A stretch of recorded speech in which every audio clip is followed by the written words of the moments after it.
आप सभी को प्यार भरा नमस्कार। स्वागत करती हूँ आप सभी का अपने YouTube चैनल भक्तिसार फ्रॉम देवभूमि में। महाभारत के युद्ध में कौरव और पांडव दोनों पक्ष ही बेहद शक्तिशाली थे।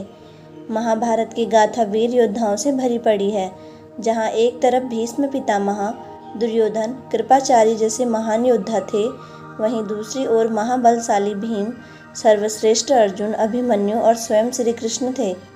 परंतु आज हम जिसके बारे में आपको बताने जा रहे हैं वह महाभारत के सबसे शक्तिशाली योद्धा थे।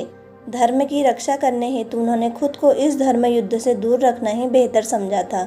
जी हाँ, हम बात कर रहे हैं महाभारत के सबसे प्रिय पात्र विदुर की। विदुर को दूसरा कृष्ण भी कहा जाता था। वह जानते थे कि अगर वह इस युद्ध में हिस्सा लेंगे तो उन्हें कौरवों की तरफ से लड़ना होगा, इसलिए उन्होंने युद्ध से दूर रहना ही सही समझा। उनके पास स्वयं श्री कृष्ण का दिया हुआ चमत्कारी धनुष भी था।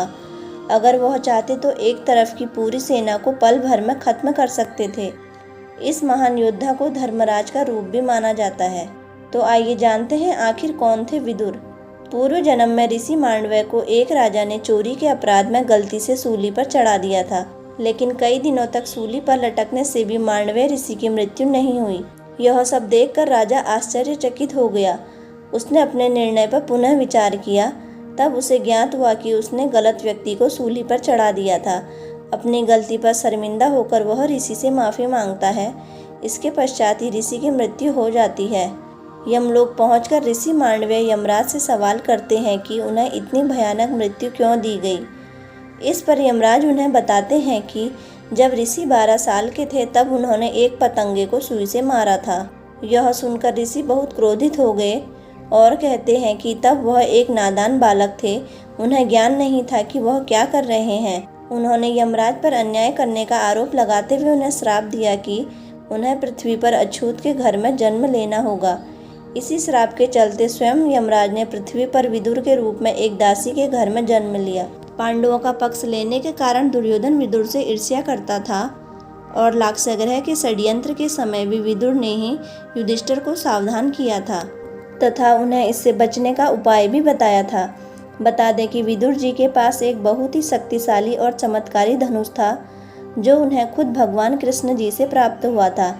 ऐसे में अगर वे चाहते तो इस धनुष को एक ही बार में युद्ध को खत्म कर सकते थे, लेकिन उन्होंने ऐसा नहीं किया।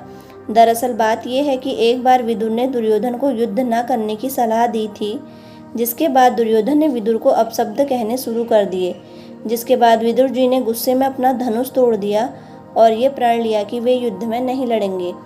जी हाँ, विदुर जानते थे कि अगर वे युद्ध में लड़े तो उन्हें कौरवों की तरफ से लड़ना होगा, यानी उन्हें अधर्म के पक्ष में रहना होगा, और इसी वजह से उन्होंने युद्ध न करने का फैसला किया। इसके साथ ही उन्होंने धृतराष्ट्र को भी समझाया कि दुर्योधन उनके कुल का नाश कर देगा, इसलिए इस युद्ध का परित्याग करने में ही समझदारी है। लेकिन तब विदुर की बात किसी ने नहीं मानी और इसका परिणाम ये हुआ कि कौरव महाभारत के युद्ध में बुरी तरह से हार गए और लड़ते लड़ते मर गए। तो इसी वजह से इतने शक्तिशाली होने के बावजूद भी महाभारत के युद्ध में विदुर ने भाग नहीं लिया और युद्ध लड़ने से इनकार कर दिया। तो दोस्तों, आपको हमारे द्वारा दी गई जानकारी कैसी लगी? प्लीज़ कमेंट बॉक्स में अपनी राय ज़रूर दें और इसी तरह की वीडियो देखने के लिए हमारे चैनल को लाइक, शेयर और सब्सक्राइब ज़रूर करें। धन्यवाद।